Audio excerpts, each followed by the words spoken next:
Hello, dear students. Welcome to the Bajirao IS Academy. Today is 9th December, and we are going to discuss the daily Hindu newspaper analysis.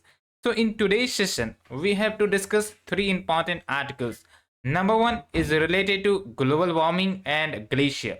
We know that global warming is a reality. Okay, so its impact on various sectors of the economy is huge. But here we will understand about the unique impact, the impact on the glacier, and how it affects the different dimensions of the existence. Okay.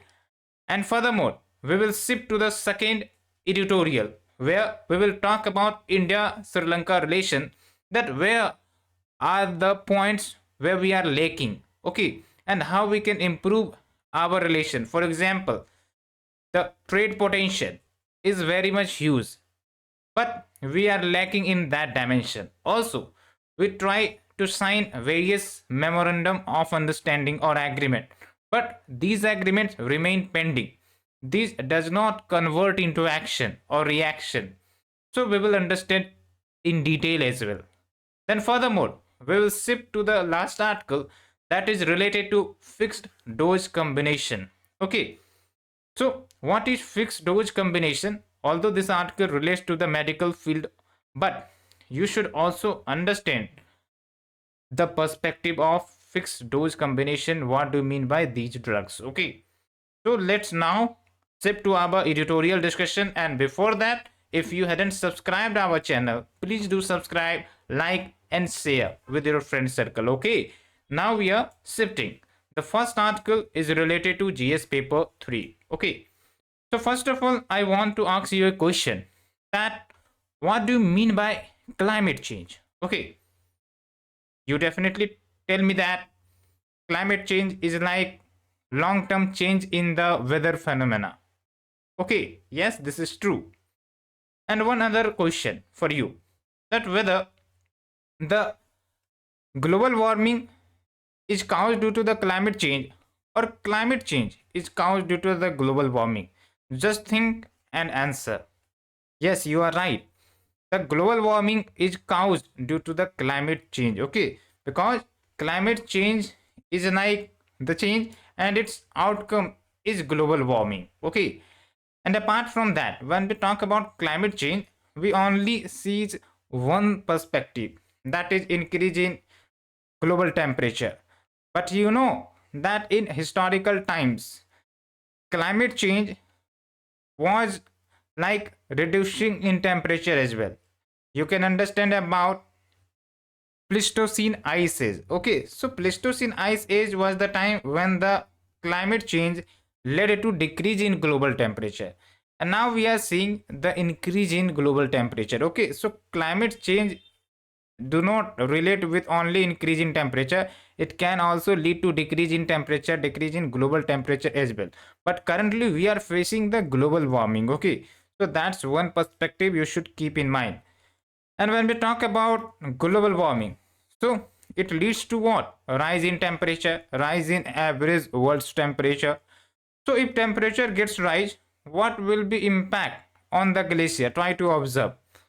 The glacier will start melting, yes. And after melting of the glacier, what will happen? These glaciers will die and will get converted into water, okay, and will merge into the sea. So that means there will be sea level rise, okay. And also when we talk about glaciers, so glaciers do exist in the Himalayan region as well, okay. Himalayan region or the higher altitude mountain range, okay.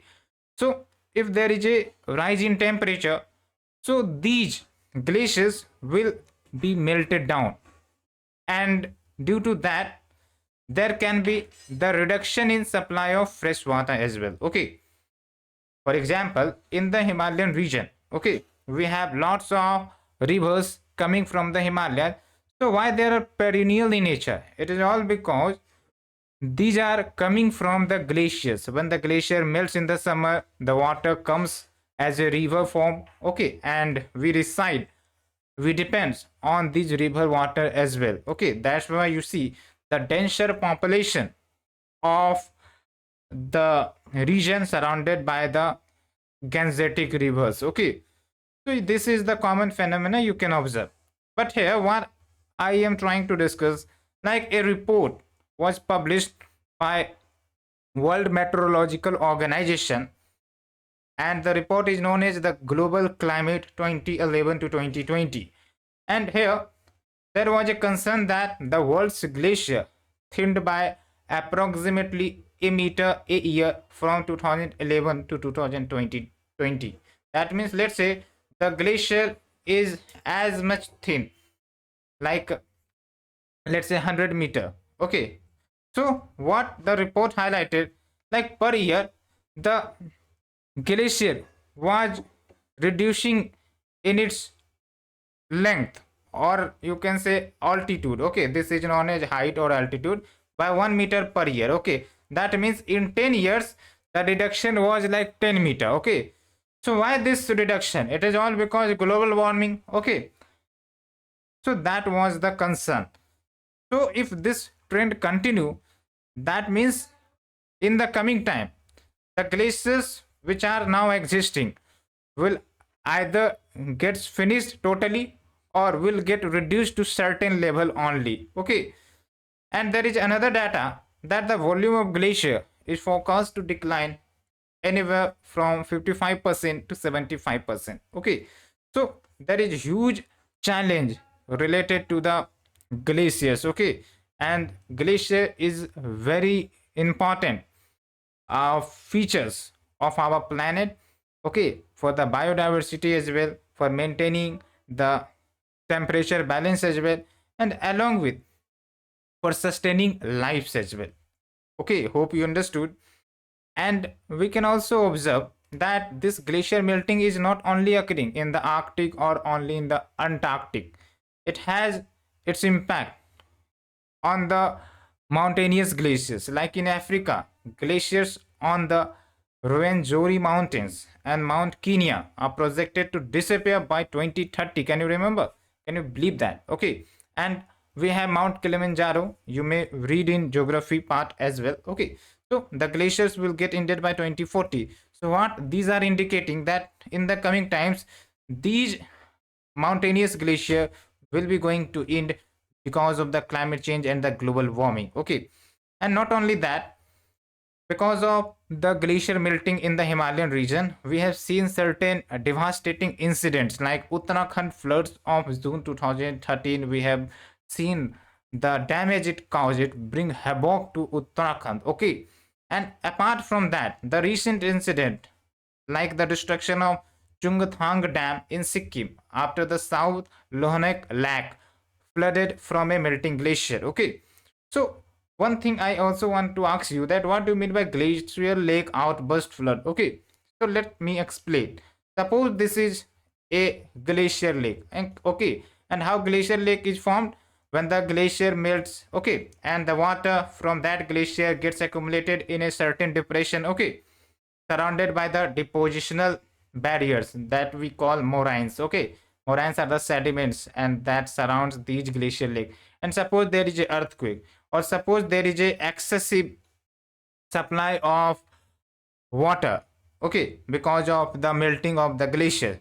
So what happens that the barriers which has been created by the sediments, that barrier gets broken down and full water starts coming from these lakes, and they cause devastation to the lower riparian region.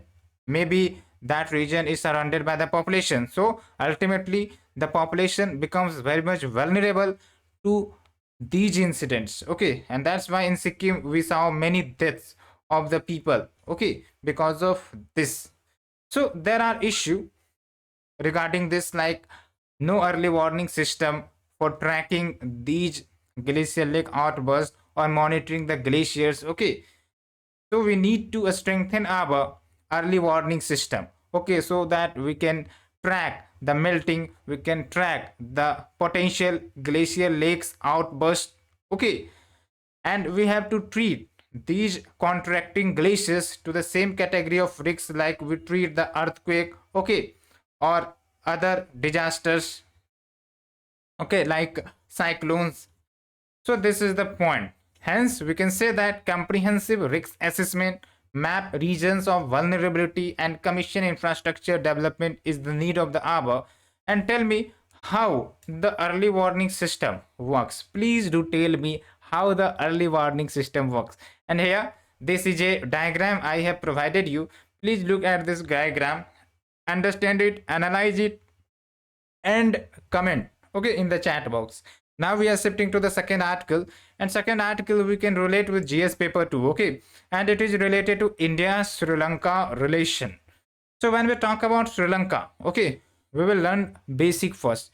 So find Sri Lanka in the map. Just look at your atlas map and try to find Sri Lanka. Maybe you will find the Sri Lanka very easily. Here it is located. I am providing you the map. Okay, so what is the capital of Sri Lanka? Yes, Colombo. Okay, and here you can see certain important feature like Gulf of Mannar. Do you know the famous thing about Gulf of Mannar? Please do tell me. Okay, and where is Jaffna Peninsula is located? Jaffna Peninsula is located in the north of the Sri Lanka. Okay, and this Jaffna Peninsula is also very important for the prelims. Try to remember.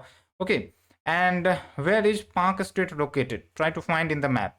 So after finding these type of information, no, your prelims preparation will be ready, and you will be never confused regarding the location features. Okay, otherwise if you try to remember all thing at a one time, so it will not benefit you.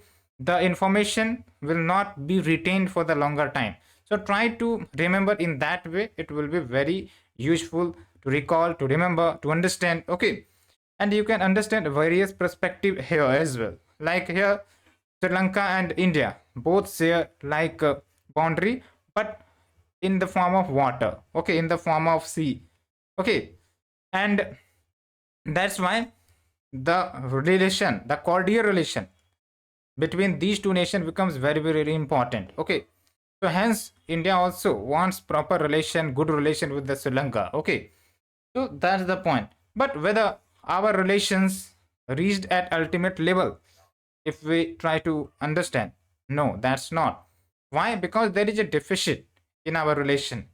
That's why our trade potential, despite have huge potentiality, but it is not getting reflected in the real world. Okay, and now China is taking benefit of all of these. Okay, so the relationship between the two countries should have been much deeper, but it is not in the present time, and we are trying to improve the relation. Okay, we are trying to reduce the deficit in terms of relation, and we are trying to improve the relationship. Okay, so if we are able to cooperate, collaborate, so there will be deeper regional economic integration. Okay, and that's why in the previous article we have already discussed, in the previous means in the previous day lecture, we also discussed that South Asia remain one of the least connected and least integrated region. Okay, that's why the prosperity towards trade is not there, the prosperity towards investment is not there, and there is conflicting issue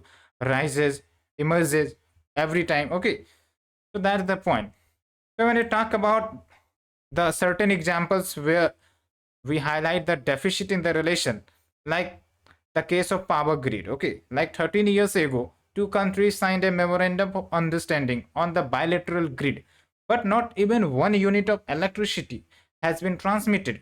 So what does it represent? The deficit, the trust deficit. Okay, and when we try to compare with Bangladesh, so India has been exporting at least 7,000 million units of electricity annually for the last couple of years.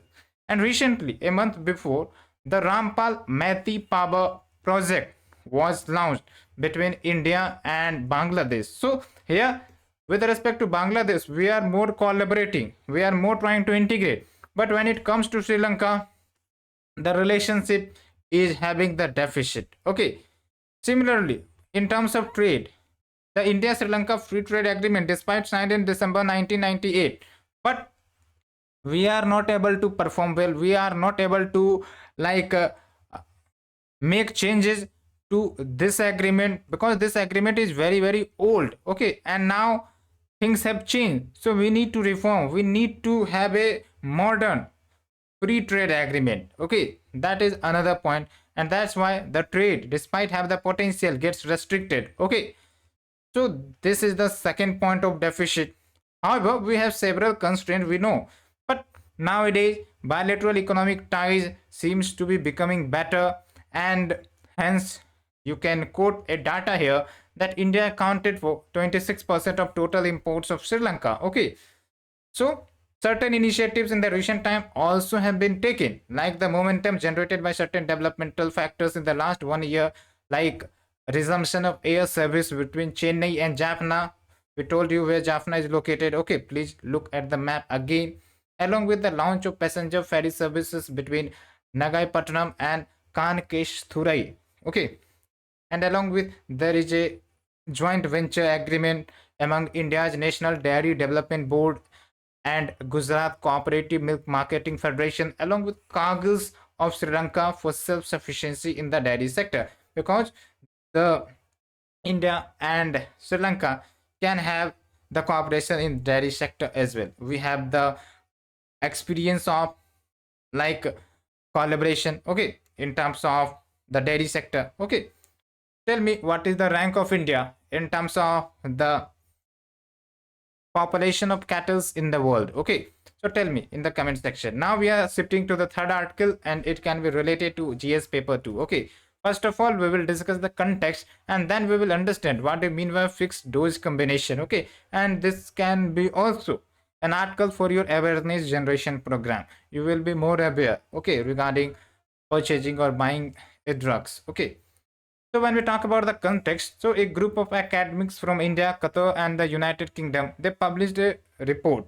Okay, and this is like a very worrying study in the journal Pharmaceutical Policy and Practice. Okay, and here there was a point that in India there is unapproved and even banned fixed dose combination of antibiotics is being sold in India. Okay, and if we try to decode with data, okay, so the study finds that in the year 2020, and you know that the 2020 year was the year of COVID-19. Okay, 60.5% of the FDC, that is your fixed dose combination drugs or the antibiotics, were unapproved, and another 9.9% were being sold despite these antibiotics were banned. So first of all, what the problem here? Unapproved drugs were being sold, and what was the percentage? 60.5%. Can you believe? And the second issue was like, despite certain drugs were banned, but it was being sold. Okay, so that means the problem of regulator is here. Okay, no action is being taken against the manufacturer of these drugs or the agents which transfers or like promotes these drugs. Okay, so that is the situation, that is the problem. Okay, so when we talk about fixed dose combination, you can understand in an example. Suppose you take a medicine, okay, let's say, okay, and in this medicine there is different combination of raw materials or the chemicals. Let's say we have medicine M, okay, but it has components like drug A, okay, drug B combination and drug C combination. Okay, let's say drug A works for like pain relief, okay, and drug B works for like removing your infection. Drug C works for like heart related issue. So in one drug you have or you are getting the benefits of three issues, okay, or more than three issues. So that are fixed dose combination. Okay, so these are like combination of one or more drugs and can be useful in the treatment of some disease. Okay, like we can take example of paracetamol. So when you take paracetamol, what happens? Like the fever goes eliminated, also the body pain goes eliminated. Apart from that, the headache also goes eliminated. So what does it represents? You are taking one drug and that is working to deal with different types of disease or the issue. So these are fixed dose drugs. Okay, so it improves the patient compliance, and also if compliance is improved, the treatment outcomes will also be improved. Okay, but when we talk about making the fixed dose drugs, okay, so they require huge safety and efficacy, but that's not an easy job. Okay, because let's say if the combination is being done, and let's say drug A and drug B gets reacted with each other. So there can be a situation that the drug may malfunction in the body, and that can lead to the situation of metabolites. Okay, and remember this keyword for prelims, metabolites. It is a situation when the drugs engage in themselves and produce toxic results. Okay, and that can damage the body, the health of the people or the patient. Okay, so these are the situation. But the pharmaceutical industry also promotes the fixed dose combination drugs. So we will understand that why pharmaceutical industry tries to promote it.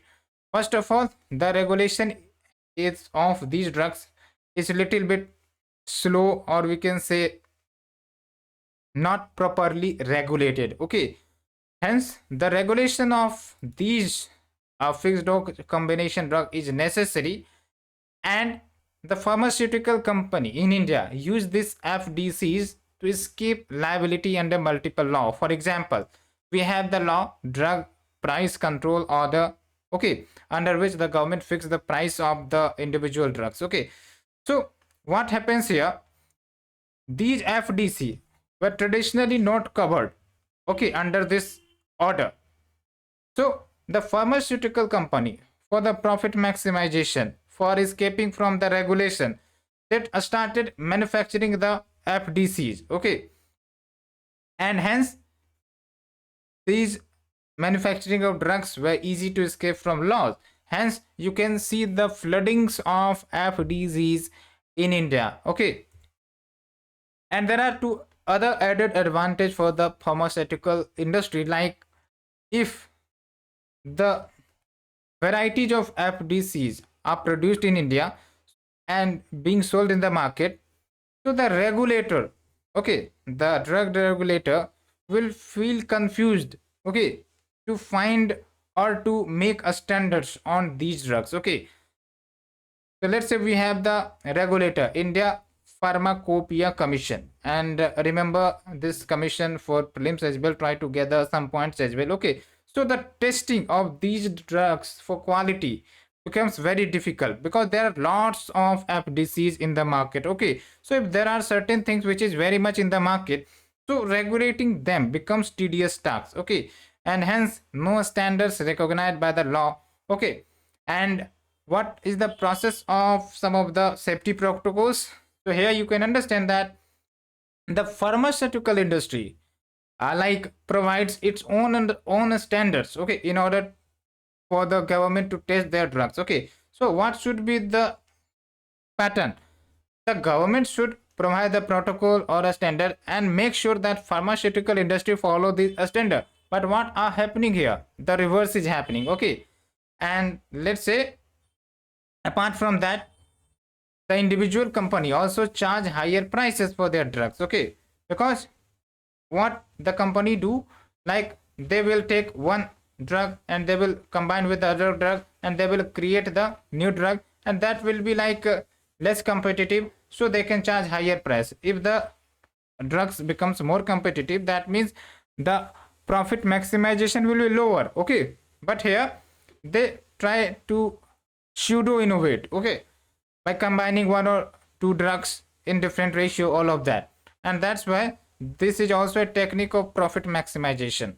And when we talk about the chronology of FDC's regulation in India, so the situation that we have discussed about FDCs, okay, it was identified since 1978. So that time the regulation of FDC were in the control of a state government, or better say a state drug controller. Okay, the central government do not have such like powers to deal with these drug manufacturer. Okay, so they were easily giving the manufacturing license for any drug formulation.